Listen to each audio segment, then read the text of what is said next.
Hola chicos, bienvenidos, bienvenida. El día de hoy en esta sesión un poco más distinta. Gracias por... Esperen, me estoy acomodando aquí este asunto. Listísimo. Gracias por estar por acá. Y bueno, el día de hoy teníamos programada la evaluación, pero evidentemente, dadas las circunstancias, no va a poder ser la finalidad o más bien la forma en la que teníamos estructuradas y tomaré los trabajos que elaboraron. ¿De acuerdo? El día de hoy vamos a tocar un tema que es uno de los más grandes parteaguas y una de las más grandes situaciones importantes que han vivido las víctimas en los últimos años. Si bien recordamos, la victimología es una ciencia bastante nueva. Por ahí, si pueden revisar en sus anotaciones, recordaremos que se comienza a hablar ya de la victimología por allá de 1940, 1950. Y acá lo verdaderamente importante es que se habla de las víctimas. Perdón si estoy moviendo un poco esto, es que no sé si me escuché bien, pero esperemos que sí. Entonces, les decía, lo verdaderamente importante es que cuando surge toda esta parte de la victimología, surge para entender por qué se dan las víctimas, ¿no? Si recordamos un poco de lo que Mendelssohn nos hablaba, lo que von Henting nos hablaba, era para poder entender por qué existían las víctimas, ¿no? Ya podemos entender o ya podemos justificar esta idea de la existencia de las víctimas en una estructura social. Las víctimas existen porque la sociedad existe. No podemos hablar de una sociedad sin víctimas. Y esto creo que es una de las partes más importantes que tenemos que analizar y sobre todo ser bien objetivos con ello.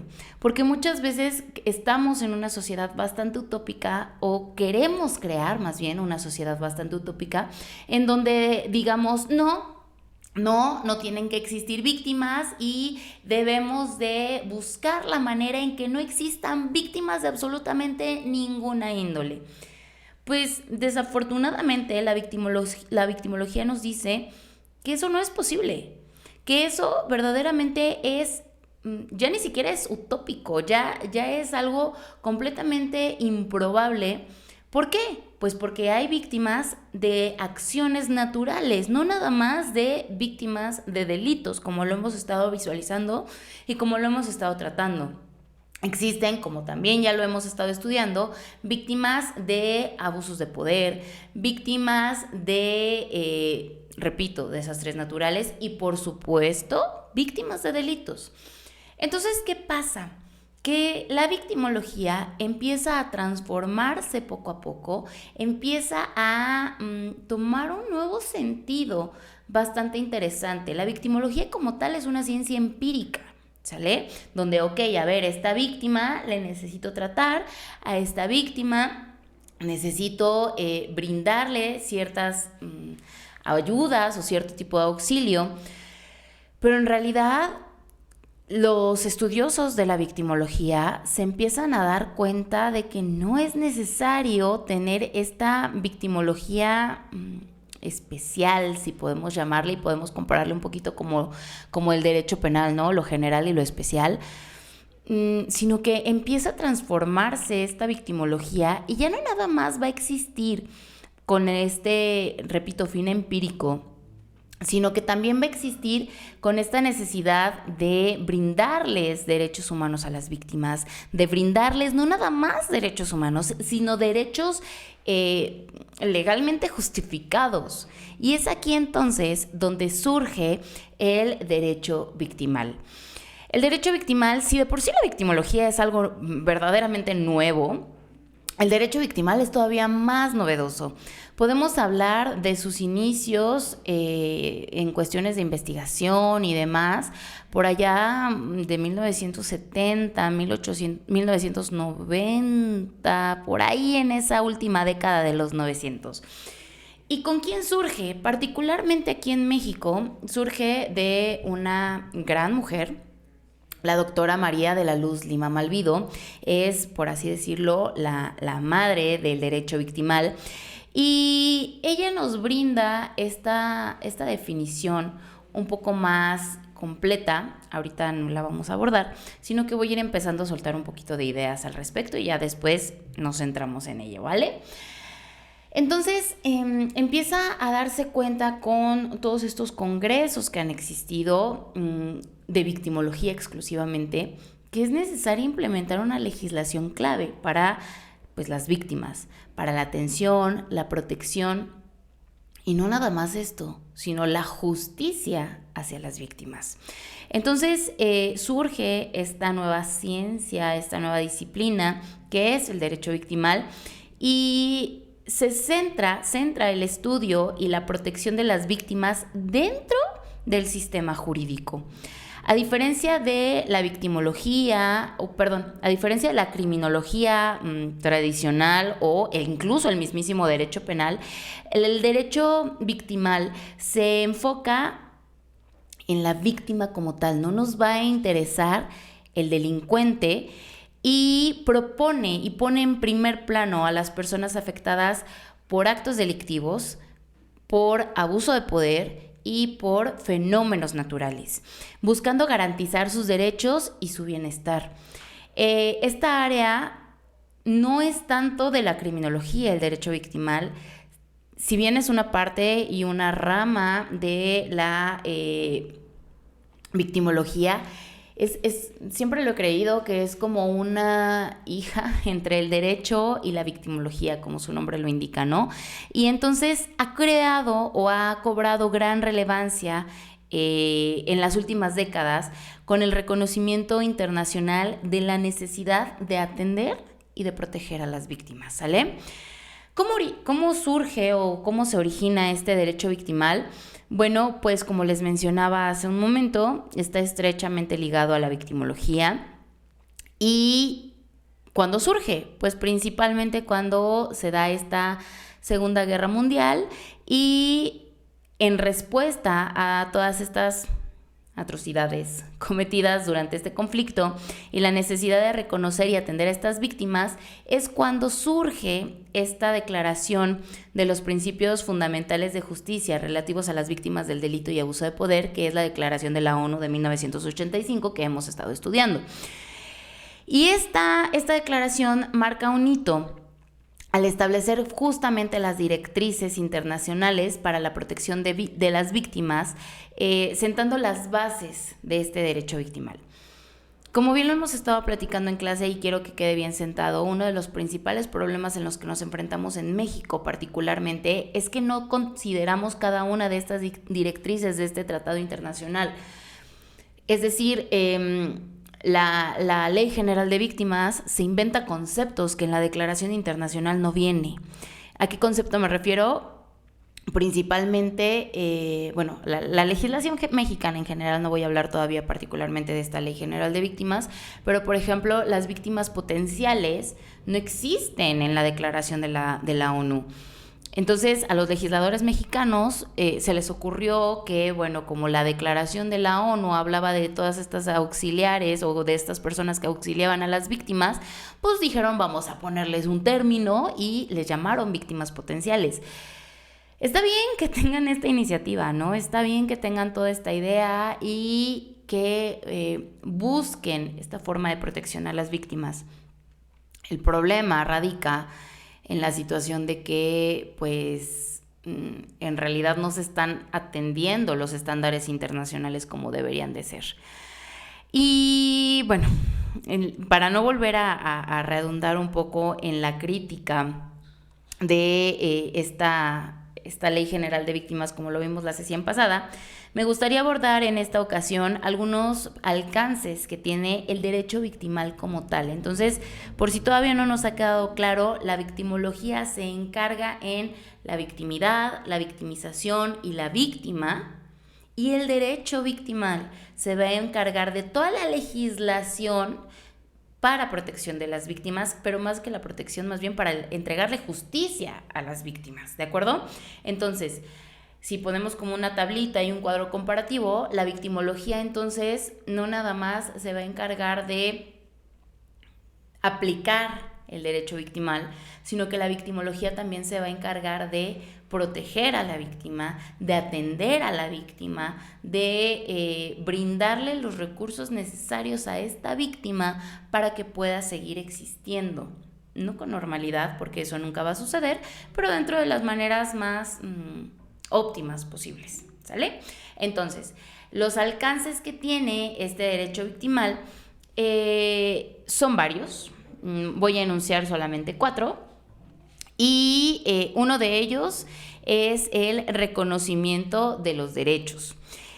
El derecho victimal, al establecer derechos específicos para las víctimas, como el derecho, por ejemplo, a ser informadas, pues le brinda este reconocimiento. Hay una frase que a mí siempre me ha resonado bastante, y es que si no lo nombramos no existe. Antes de 1993 las víctimas no existían en México, punto. Podrán decirme misa, pero en México, antes de la reforma constitucional del artículo 20 de 1993, las víctimas no existían. ¿Por qué? Porque no eran nombradas en la Carta Magna Mexicana. Entonces, después de esta reforma constitucional, bueno, pues empiezan a tener este renombre, y esto es gracias al derecho victimal. De hecho, la doctora Lima Malvido menciona que es a partir de septiembre de 1993 cuando el derecho victimal en México empieza, ¿de acuerdo? Ok, entonces uno de los principales alcances del derecho victimal es el reconocimiento a estos derechos, ¿sale? Otro de los alcances que tiene el derecho victimal es la asistencia y la reparación del daño, ¿sale? ¿Cómo es que el derecho victimal nos ayuda a la asistencia y a la reparación del daño? Nuevamente mencionándolo en la legislación mexicana. Recordemos, nuevamente acuño a esta reforma constitucional del 93, que, bueno, es cuando se le brindan estos derechos a las víctimas. ¿A qué? A tener un asesor jurídico victimológico. ¿A qué? A garantizar esta reparación del daño. A tener servicios de apoyo psicológico, médico y legal. Previo a esta reforma no existían. Actualmente, obviamente, ustedes están en contacto directo con estas situaciones, ¿no? Pero existe una víctima, y ¿qué es lo que de cajón se tiene que dar? Servicio urgente, médico si lo necesita, o psicológico también si lo necesita. Entonces, repito, y no me voy a cansar de reiterar esta situación. El derecho victimal nos brinda estos alcances gracias a la implementación de todas estas reformas que se han ido dando a través de estudios, a través de congresos, a través de la visibilización de las víctimas.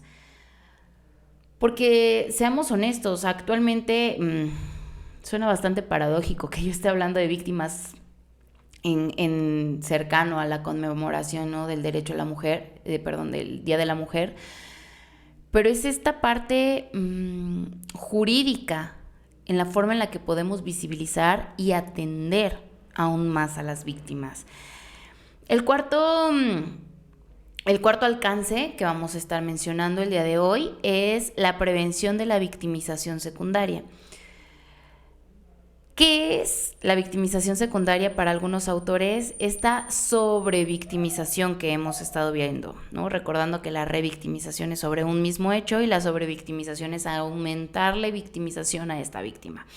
Entonces, este derecho victimal nos va a ayudar sobre todo a buscar, evitar que las víctimas sufran daños adicionales durante su interacción con el sistema de justicia, promoviendo un trato respetuoso y sensible por parte de las autoridades. Acá siempre me gustaría, si estuviéramos frente a frente directamente, pues podríamos hacer este ejercicio, ¿no? De qué manera ustedes viven la atención a las víctimas. Yo sé que muchos de ustedes están en robos, ¿no?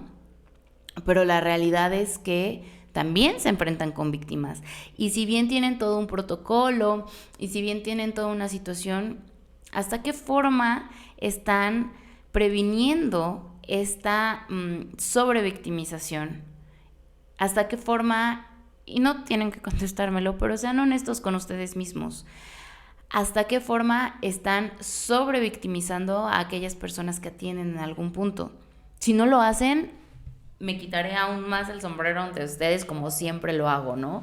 Pero la realidad es que muchas veces solemos sobrevictimizar a las personas víctimas de algún delito. Y recordemos siempre que ellas ya le están pasando mal, ¿no? No importa que la acción haya sido su responsabilidad, el derecho victimal nos implora que evitemos esta victimización secundaria, ¿de acuerdo? Y bueno, el cuarto alcance que tiene el derecho victimal es esta participación activa. ¿De quién? De las víctimas. Fomenta que las víctimas sean incluidas en las diferentes etapas del proceso penal, permitiéndoles expresar sus opiniones, sus preocupaciones. Aquí entra esta parte de la coadyuvancia con el Ministerio Público, ¿no? O con la Fiscalía.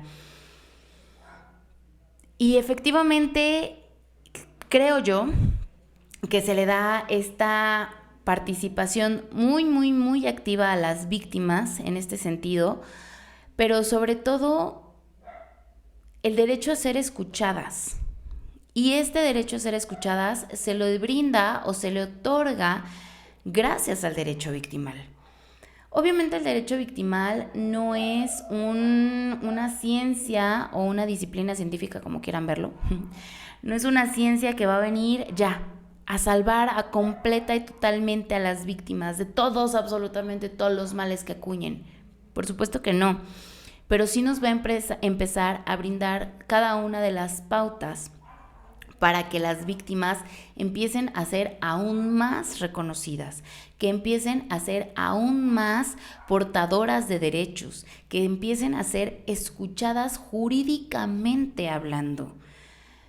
Obviamente el proceso penal en que muchas veces se enfrentan estas víctimas es súper tedioso, pero es parte del derecho victimal aceptar y brindar esta posibilidad de atención y escucha a las víctimas previo a que sean juzgados, ¿sale? Obviamente no es como que el derecho victimal ya tenga absolutamente todos y cada uno de los alcances que necesitan y ya el derecho victimal ha encontrado su punto clave para poder proteger y brindar sistemas de justicia óptimo a las víctimas. Por supuesto que no, todavía existen ciertos retos y limitaciones dentro de este derecho victimal y uno de ellos es una implementación efectiva. La traducción de los derechos de las víctimas en prácticas reales puede ser inconsistente, dependiendo de factores como la capacitación de las autoridades y la disponibilidad de recursos. Una de las situaciones a las que nos enfrentamos, por ejemplo, es que no es que exista solamente una persona capacitada en todo el estado, por ejemplo, para la atención a las víctimas, no. Pero no podemos hablar de un sistema nacional de atención a las víctimas porque lo que se hace son pequeños subsistemas, ¿no? Tenemos sí una ley, perdón, voy a hacer aquí una pequeña acotación porque vamos a hablar de un derecho victimal general y un derecho victimal especial. En el derecho victimal general se van a empezar a implementar todas estas leyes generales que existen, ¿no? Un Código Nacional de Procedimientos Penales, una Ley General de Víctimas, una Constitución Política de los Estados Unidos Mexicanos. Toda esta es la parte del derecho victimal general. Pero van a existir también estos derecho victimal especial atendiendo particularmente, por ejemplo, a secuestros, a trata de personas, a violencia familiar. Esto pertenece al derecho victimal especial. ¿Y qué sucede? Que muchas veces en el resto de la República tenemos que quien está encargado, no estoy diciendo que particularmente en Querétaro, quiero aclararlo y quiero hablarlo de manera general en la República. Tenemos por ejemplo, a quien está en trata de personas, también está en secuestros. Y también, entonces, es como, sí, licenciado, por favor, el día de hoy vamos a tener una implementación de tratamiento a las víctimas de secuestros, y entonces se pone su gorrita de secuestros, ¿no? Y luego a las 3 días le dicen, oiga, es que ahora vamos a hablar con trata de personas. Entonces se la quita y se pone la misma gorra la misma persona. Entonces, ese es una de las principales limitaciones, o más bien uno de los principales retos a los que se está enfrentando el derecho victimal actualmente, que no tenemos esta implementación efectiva. ¿Qué necesitamos? Mucho trabajo, pero necesitamos sobre todo trato nacional, ¿no? El establecimiento, por ejemplo, de cuestiones de atención generales más que especiales. Obviamente no va a ser lo mismo que a Juanita, ¿no?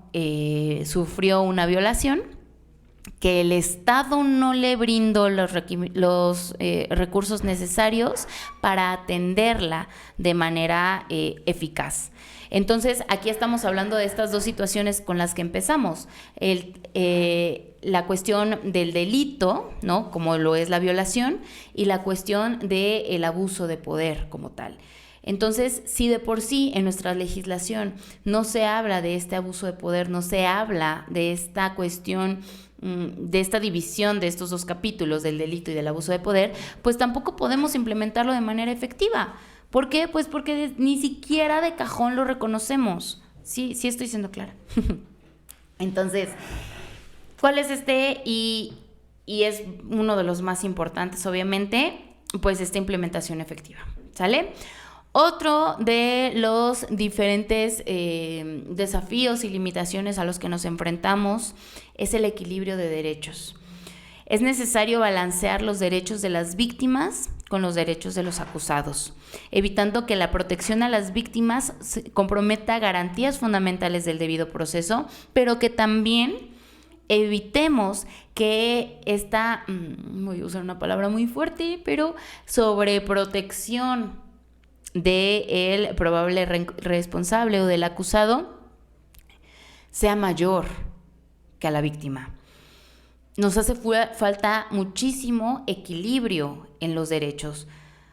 Siempre pongo este ejemplo y no es un derecho como tal, pero bueno, bueno, podríamos hablar del derecho a la expresión. El día de ayer me invitaron a una obra de teatro penitenciario, ¿no? Se llama un grupo Calle Libertad, pero creo que ese no era el que iba a presentar la obra, ¿no? Desafortunadamente no pude ir, pero me hizo mucho ruido que estaban todos los boletos agotados. Todos los boletos agotados. Hace ya varios años, por allá del 2010 más o menos, se implementó aquí en Querétaro una de las mejores, la verdad, acciones para el trato con las personas privadas de su libertad, que es el teatro penitenciario. Dentro de este derecho a la expresión que tienen las personas que están privadas de su libertad, implementaron este teatro penitenciario y se llenaba absolutamente todo el teatro que habían hecho ahí en el Cerezo. Y todo el mundo les aplaudía y era una cosa bastante impresionante ver a todos los internos expresándose culturalmente, expresando su deseo de ser escuchados. Pasa exactamente lo mismo con esta obra que les platico, ¿no? de teatro post-penitenciario, perdón. Y estas personas que fueron privadas de la libertad o que son personas que ya están reintegradas a la sociedad, obviamente tienen ese derecho. Pero ¿dónde está el derecho de las víctimas a expresarse al igual que estas otras? Y este ejemplo es uno entre 25 y 45, ¿no? Los derechos de las víctimas y los derechos de los imputados siguen estando muy desequilibrados. Los derechos de las víctimas siguen estando muy por debajo a los derechos del victimario. Resultaría interesante quizá hacer un cuadro comparativo, ¿no? Con los derechos del imputado y los derechos de las víctimas. A ver, cuantitativamente cuántos nos hacen falta para alcanzarlos. Y no se trata de tener o de generar esta competencia. Se trata más que nada de ser conscientes de, a ver, los victimarios tomaron las decisiones necesarias en su vida para convertirse en victimarios. Pero las víctimas no siempre tomaron las decisiones de manera consciente. Los victimarios sí. Y es aquí donde deberíamos de brindarles más acceso a la justicia a las víctimas, ¿sale? Porque no siempre son víctimas de manera consciente. Muchas veces lo son de una manera inconsciente y es por eso que necesitan ser más receptoras de derechos que los victimarios. No estoy diciendo que se le quiten derechos a los victimarios para ponérselos a las víctimas, no se trata de eso. Los victimarios también serán víctimas en algunos casos, pero las víctimas, por su naturaleza de víctima, requiere que el derecho victimal le otorgue más esta implementación de derechos, este equilibrio de derechos, esta equidad de derechos, ¿sale? Otro de los retos en los que nos enfrentamos, ya lo mencionábamos hace un ratito, es esta diversidad de víctimas. Las víctimas no son un grupo homogéneo de personas. Existen diferencias en cuanto a género, en cuanto a edad, origen étnico, contexto socioeconómico, que requieren enfoques diferenciados en atención y protección. Lo mencionaba hace un momento, o lo he mencionado también en cientos de clases antes. No es lo mismo una víctima de violación dentro del primer cuadro de la ciudad, por ejemplo, a una comunidad a 45 minutos de la capital, donde no hay ni siquiera una entrada de concreto a esta comunidad. En ninguno de los dos casos es justificable la violación y en ninguno de los dos casos va a ser culpa de la víctima.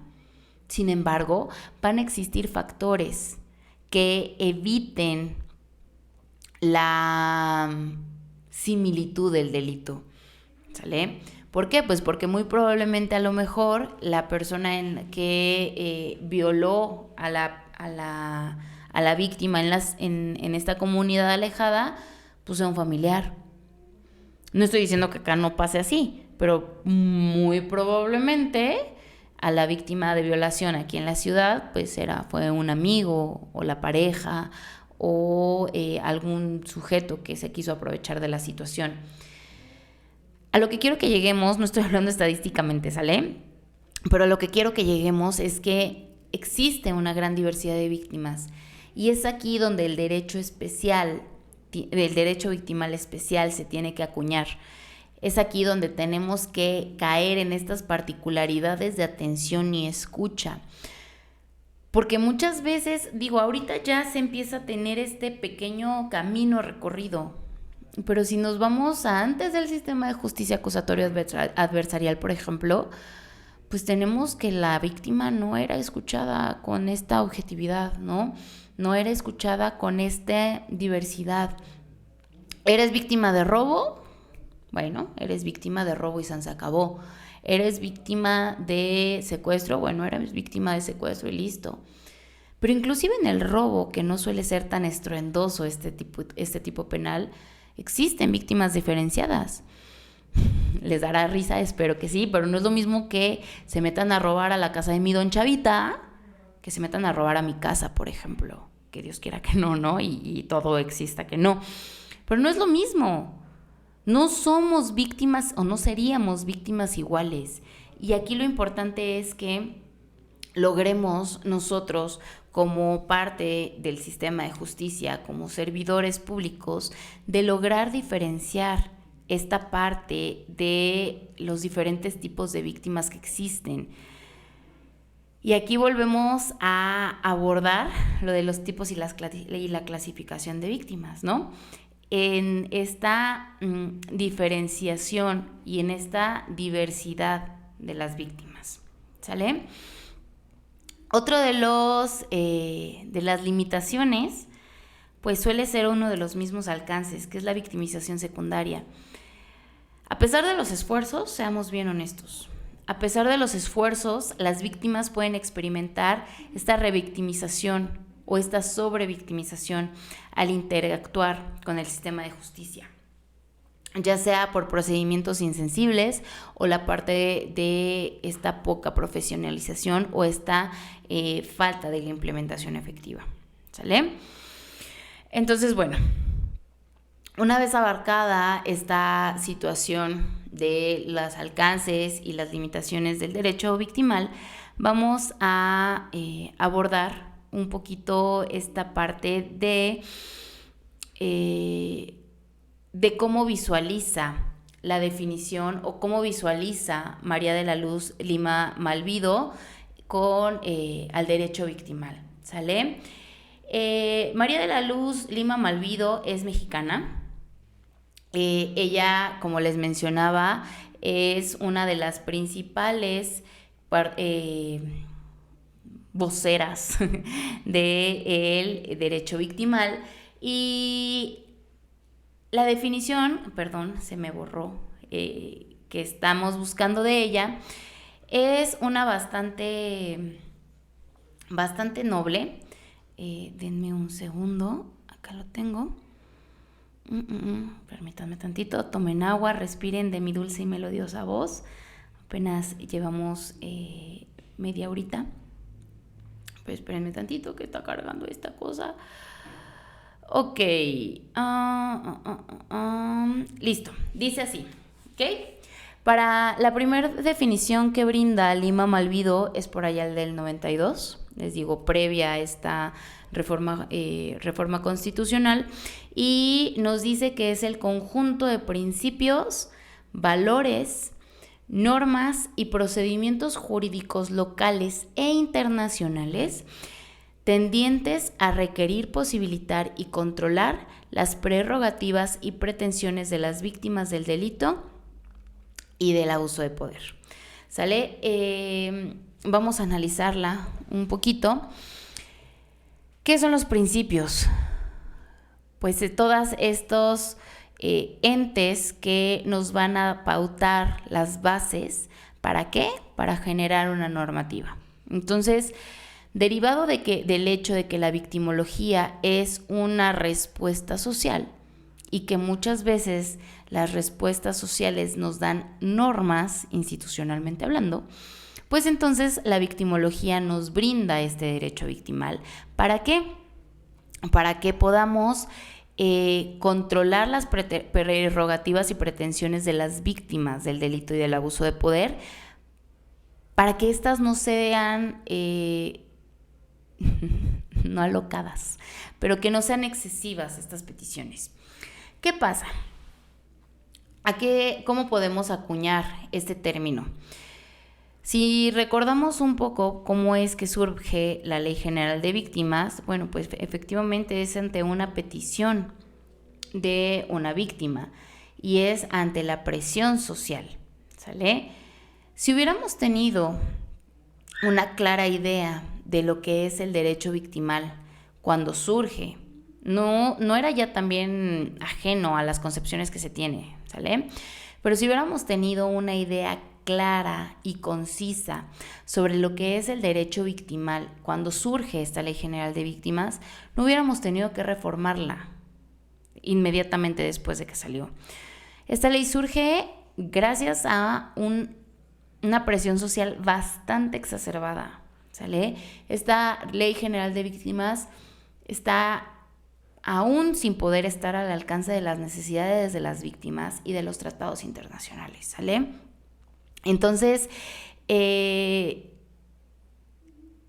no estamos, o se sabe que no es a través de las disciplinas jurídico-penales donde se deben ubicar las normas jurídicas que guían esta relación que establece el Estado con las víctimas, sino que va más allá, a través de una vinculación autónoma que claramente se crea o se observa al analizar la definición de víctima. Es entonces cuando podemos hablar que se necesita de este derecho victimal, ¿sale? Como les he mencionado, es importantísima esta declaración y es el parteaguas más importante, ¿de acuerdo? Aquí voy a frenar un poquito porque existe la definición concreta de lo que es la víctima en esta declaración, ¿sale? Y nos dice que para considerarse víctima a una persona se debe de considerar tal independientemente de que se identifique, aprenda, enjuicie o condene al perpetrador independientemente de la relación familiar entre él y la víctima. ¿Qué quiere decir esto y por qué es tan importante esto que nos brinda la declaración y que no nos habla la legislación jurídica mexicana? Que lo hace, de facto es diferente, ¿sale? Pero repito, y si nos quedamos con esta frase, me doy por bien servida. Necesita estar escrito, necesita decirse para que exista. Es decir, no me voy a esperar a atender a mi víctima a que yo encuentre a la persona que le hizo daño. La víctima tiene que ser atendida, ¿sale?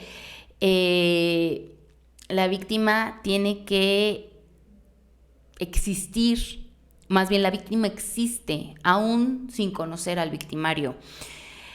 En esta expresión de la víctima se incluye, además, a los familiares o personas a cargo que tengan relación inmediata con la víctima directa y a las personas que hayan sufrido daños al intervenir para asistir a la víctima en peligro o para prevenir la victimización. Es decir, en términos de la legislación mexicana, las víctimas potenciales, ¿sale?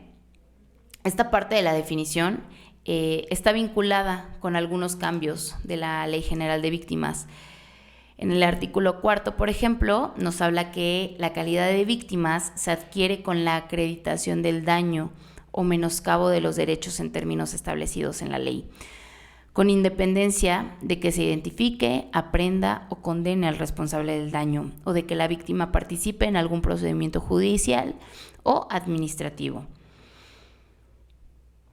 ¿Qué nos da esto? ¿Qué nos brinda esto? Como les repito, la víctima existe. Por más que queramos evitar que esto pase, no es así. La víctima existe y existirá, ya sea por la comisión de un delito, ya sea por las fuerzas naturales o ya sea por un abuso de poder. Pero la víctima existe y es el derecho victimal quien le va a dar esta relación directa jurídicamente hablando con el Estado. Y esto va a pasar independientemente o más allá de que el aparato jurídico se eche a andar o no. Debemos, por ello, acudir y desarrollar a esta ciencia, al derecho victimal, que convierte a la víctima en un emisor y receptor de actos y hechos jurídicos. Y aquí podemos visualizar también una de las principales diferencias, o más bien una de las principales necesidades de por qué surge el derecho victimal. Si ya teníamos un derecho penal, ¿por qué surge un derecho victimal? Bueno, pues porque para el derecho penal la víctima es un sujeto pasivo. Y entonces, si se ponen a analizar cada una de las muchas palabras que he estado dando a lo largo de estos casi 40 minutos, podemos abordar o podemos entender que la víctima no es un sujeto pasivo, que la víctima tiene derechos, que la víctima está constantemente activa, que la víctima es un sujeto receptor de estos derechos. Y esta víctima está conformada por un conjunto de normas que delinean esta relación con el Estado, pero que aunque no existieran estos derechos, tendrían que existir porque las víctimas existen. ¿A qué voy con esto? Que nos hace falta muchísimo camino por recorrer, pero muchísimo, ¿sale? Que tenemos tratados, que tenemos todas estas directrices internacionales, pero el derecho victimal representa un avance significativo en la protección y el reconocimiento de las víctimas dentro del sistema jurídico. Aunque enfrenta retos en su implementación, y en la garantía de un equilibrio justo entre las partes, su desarrollo es esencial para una justicia más humana y equitativa. La labor de académicos como la doctora Lima ha sido fundamental para visibilizar la importancia de este campo y promover los cambios que beneficien a quienes han sufrido delitos o a quienes hayan sido víctimas de abuso de poder o a quienes hayan sido víctimas de algún desastre natural, ¿sale? Para poder seguir un poco con esta idea, vamos a intentar visibilizar qué otras legislaciones necesitamos evaluar, por así decirlo, o analizar como consecuencia del derecho victimal. Y es aquí donde ya lo sé, que me van a odiar un poco, pero eso es bastante complicado, dar una clase sin esta retroalimentación con los alumnos, pero vamos a empezar a analizar un poquito este derecho victimal especial, ¿sale? ¿A través de qué leyes? Pues a través de leyes especiales. Y aquí es donde les voy a pedir, por favor, que elaboremos una pequeña investigación, ¿sale? Con estas leyes especiales. Me doy a entender, estoy poniendo un poco en orden mis ideas. ¿Qué leyes especiales existen? Las leyes de secuestro, por ejemplo, trata de personas, violencia familiar. Y en este marco jurídico les voy a pedir, por favor, que solamente investiguen en por lo menos 3 leyes especiales, ¿sale? Cómo se visibilizan a las víctimas, ¿de acuerdo? Entonces, repito, en 3 leyes especiales indiquen o busquen de qué manera se visibiliza a las víctimas. De ser así. Y si no es así, pónganlo, ¿sale? Lo vamos a elaborar como ustedes lo decidan, como ustedes quieran, no importa si lo hacen en un mapa mental, no importa si lo hacen en un cuadro comparativo, no importa la forma o la estructura que ustedes le den. Pero lo que necesito es que en 3 leyes especiales me abarquen cómo se visibilizan a las víctimas. ¿De acuerdo? Y una pequeña conclusión. ¿Sale? Entonces, bueno, hasta aquí lo voy a dejar. La verdad es que sí es un poco pesado la dinámica, pero si tienen alguna duda o si tienen algún comentario, bueno, aquí estoy. Voy a hacer un pequeño corte en el video y ahora vuelvo con ustedes. Bueno, chicos, entonces sí, estoy aquí de regreso con ustedes. Lo único que les pediría es que buscaran estas 3 leyes especiales, buscaran su definición de víctima y, por ejemplo, hay algunas leyes como, bueno, ya lo descubrieron, pero hay algunas leyes donde no viene la definición de víctima, ¿sale? Entonces, genérenme una breve conclusión general al respecto, una conclusión personal al respecto y sería todo, ¿sale? Muchísimas gracias, nos vemos la próxima semana, cuídense mucho y bueno, nos vemos muy pronto, hasta luego.